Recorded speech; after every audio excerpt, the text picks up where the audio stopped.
Water. H2O. Without it, we are dead in hours, maybe a couple of days. Trying to harness river or seawater has made civilizations. What lies behind the current EU policy to remove river barriers like dams, culverts or weirs? Is this just a case of good management? Nature, after all, wins. Join me, Jan Darasz, for How We Got Here. In a bid to help restore disrupted waterways to their natural state, European countries removed a record number of dams and other barriers from their rivers in 2023. With France leading the way, almost 500 barriers were removed from rivers across the continent last year, an increase of 50% compared to the year before. Europe's rivers have been altered by dams, weirs, gorges and fords, many of which are no longer needed. According to the latest reports, an estimated 150,000 of the 1.2 million barriers on Europe's waterways are obsolete and potentially dangerous. What's more, since the year 2000, 113 deaths related to river barriers have been documented in Europe. The EU's proposed law on nature restoration, the fate of which hangs in the balance amid last-minute lobbying of member states, aims to reconnect 25,000 kilometers of fragmented rivers by 2030. While the biggest focus is on large dams, 9 out of 10 European river barriers are less than 5 meters high. Connecting rivers makes it easier for wildlife to travel and allows migratory fish to reach their nesting grounds. Supervised dam removals also allow for water levels to change throughout the year, which in turn can cause habitat changes, increasing the diversity of plants and animals. Dam removal is not always popular in Europe, however.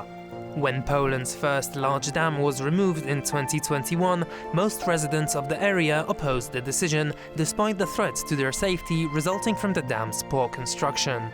As progressing climate change heats the planet, allowing more moisture to be retained in the air, the risk of extreme rainfall causing aging river barriers to collapse is increasing. At least 3 river dams collapsed last year due to heavy rainfall in Norway, Northern Ireland and Slovenia.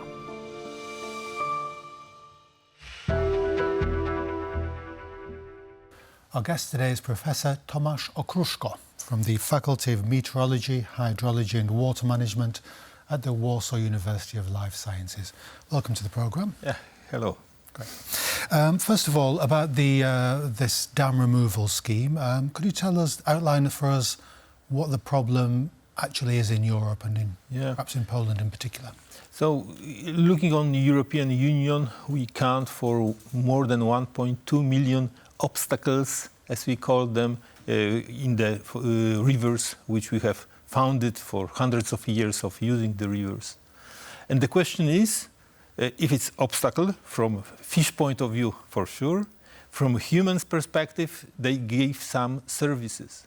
So we should say to ourselves, how many of these hydraulic structures are still in use or make sense to use and maintain them, which is also the cost, and how many of them we can remove, because there is no doubt with current knowledge that the more stretches are free-flowing, the better for river, the better for fishes, but also the better for humans.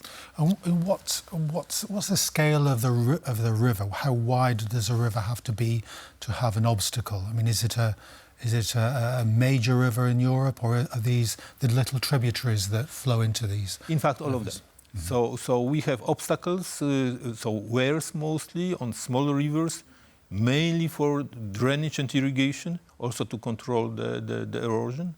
We have a number of dams, of course, for different purposes, and different locks and this type of hydraulic structures which help in navigation. Of course, the latest are mostly in the big rivers. We have a big portfolio of the hydraulic structures and the same big job to think, do we need them still, all of them, and how far we can go to remove and to get the better ecological status, which is prescribed in our law, in European law. Water Framework Directive says we would like to get good ecological status for European rivers. If we take the Vistula, for example, we have the weir further north from Warsaw, In Włocławek. Why was that originally, or why were these obstacles, why this weir in particular, why was that established or constructed first of all, and how do we survey a river such as the Vistula and designate an obstacle to be removed?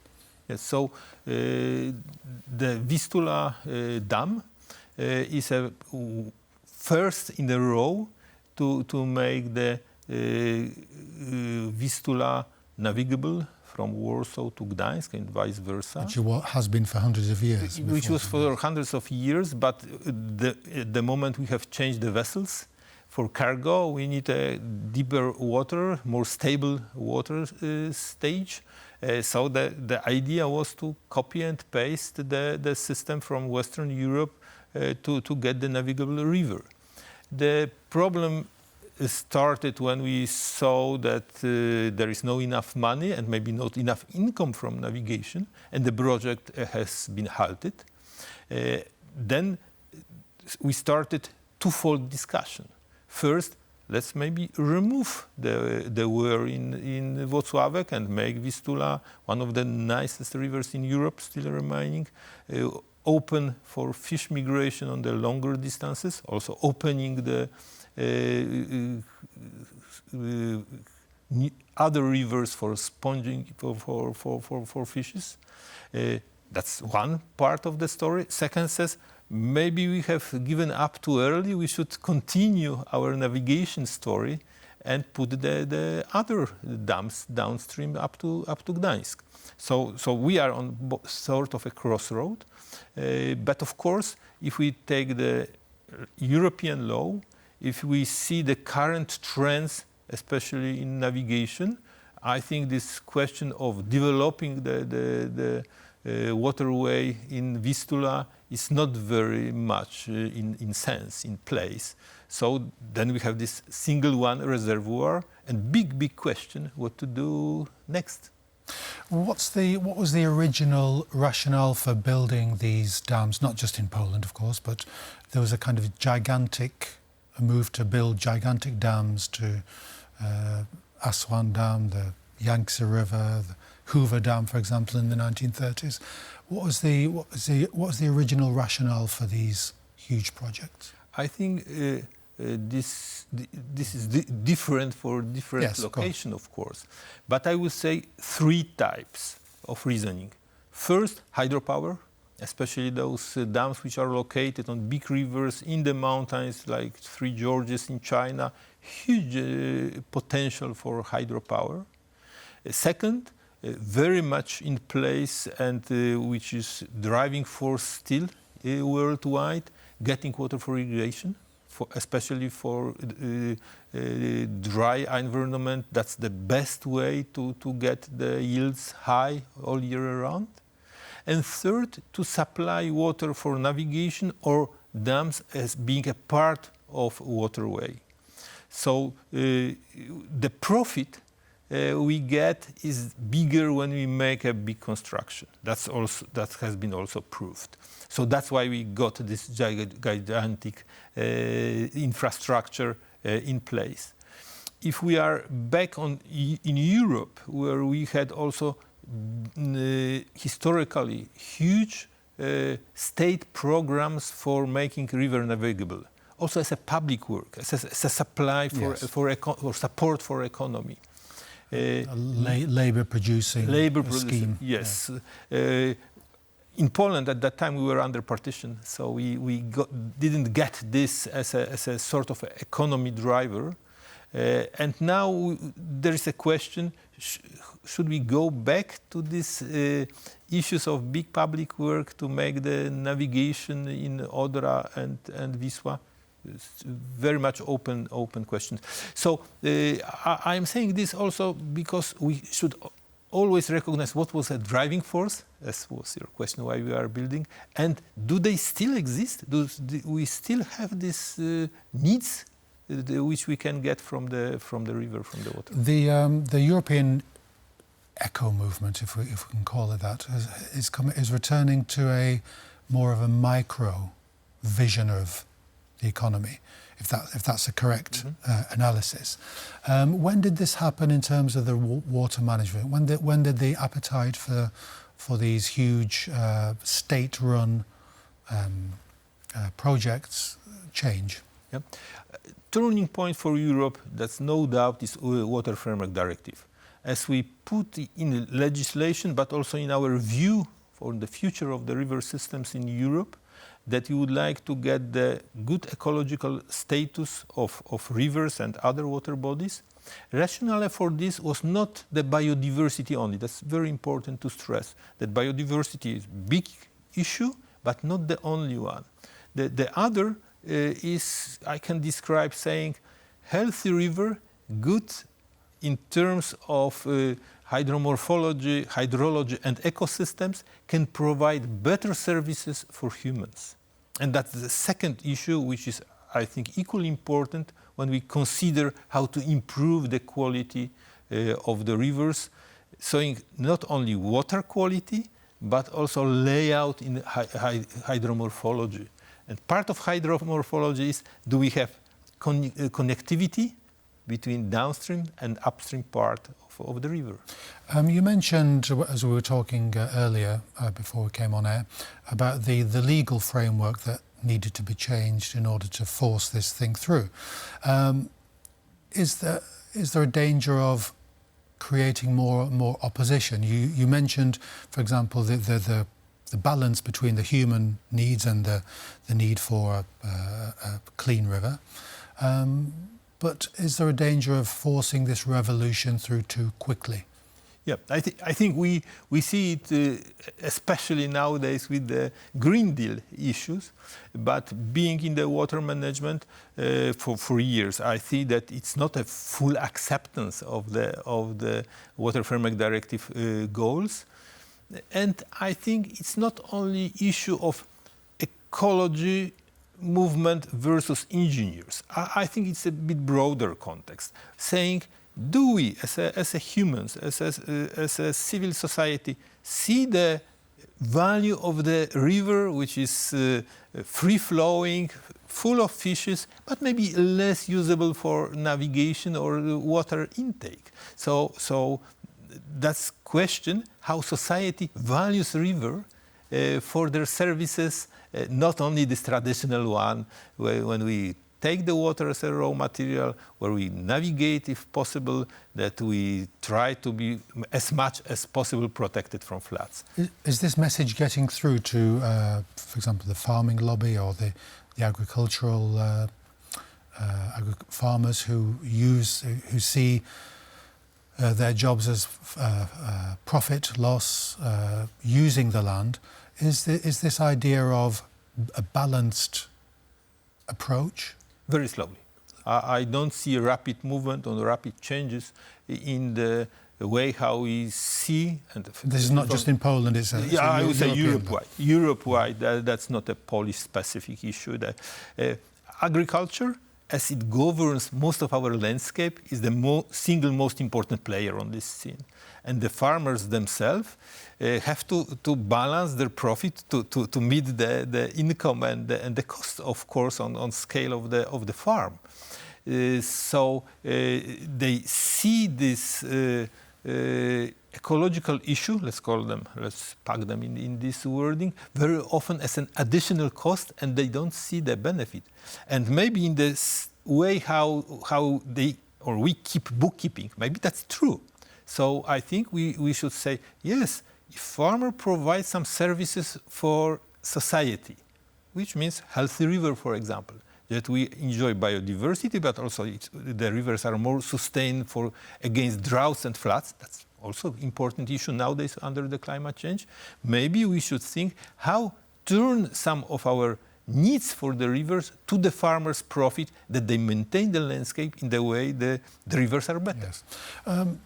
Turning back to Poland, what's the level of the water table in Poland? We hear about the central and western parts of Poland being almost drought areas. How can that be remedied? Or is this something that nature will take care of? Yeah, nature will take care that we will have different ecosystem and different habitats. But the question is, do we like the new landscape under the new climate, which is in fact, this new landscape will be or might be the results of new climate and the pressures we build on the environment. So indeed, the most vulnerable to drought is the central part of Poland. And the issue of decreasing the drainage network in the central Poland is the issue to get the better water resources also for agriculture. So in this part of Poland, the ecological issues of having less drainage and agriculture issues, I think, are going hand in hand. There is a question of communication, how much we want to devote the current income to get the better water resources, mostly groundwater resources, in fact, to be used for agriculture. Decreasing the efficiency of drainage network by those small rivers turn to the channels, additional drainage channels might get quite important impact on our groundwater resources to be further used also for irrigated agriculture, which is knocking our doors. So it's a remedy that encompasses many micro remedies rather than these huge for sure. states. Not only in Poland, but particularly in Poland, there is no questions of big dams to solve the problem. There is a question of maintaining the landscape where we lose less water for outflow, to flowing or for draining, and getting it more retained for the drought period, either in the small retention schemes, but also slowing the drainage by bringing number of small rivers and creeks to more natural state. It's a huge job. Yes, I mean, speaking with you, our discussion on the future of water, it seemed to be a resource that was readily available. We didn't talk about it, and now some experts say we're going to be fighting over water in certain places. Is the prominence of water as a life-giving resource, has that achieved its proper place in Europe? Perhaps it has, but what about in the world? This is extremely important question, but we have to place it very much in the geographical context. If we say problems with water, it means completely different issues in Poland, different in Mediterranean, and different in Egypt and Ethiopia. So this fight for water, which in fact we have political tension about the water and this number of places worldwide where it happens, is very much on irrigation, because if we take the water for irrigation, it doesn't come back to the system. If we take the water for the city, it comes as a sewage, treated sewage, then it's a clean water again. If we take it for irrigation, it goes back to the heaven. So we get it somewhere back in forms of the rain. So water for irrigation, that's the issue which brings a number of questions. Sometimes arises the discussion very hot. Yes. Hopefully not. It's all about the policy of accept it, what kind of change, what degree of change you accept, and what degree versus the degree of change you don't want to accept. I mean, yes, and in European, on temperate Europe, in terms of climate, our discussion is how much changes we want to accept or we will support to get our environment, our landscape, more closer to natural one, which has huge diversity, because we have very diverse landscape, often run by water. And we have two stressors, changed climate and the agriculture needs, increased agriculture needs for irrigation, and how to make the wise decision. It's still in front of us. A final question for you, a short question. Is the green movement, the green mentality, is that a revolutionary mentality or an evolutionary mentality? Yeah, I am not a part of this movement. I am rather the experts who try to understand each side, but they are very important. because for civil society, we need different angles to see what we can get. Of course, at the end, that should be a compromise. So I would say that without NGOs, without the ecological or green movement, we would be lacking a part of perspective which is important for everybody. Professor Okruszko, thank you very much for coming onto the programme. Thank you very much. Great to have you. So that's all we have time for today. Join us next time for How We Got Here.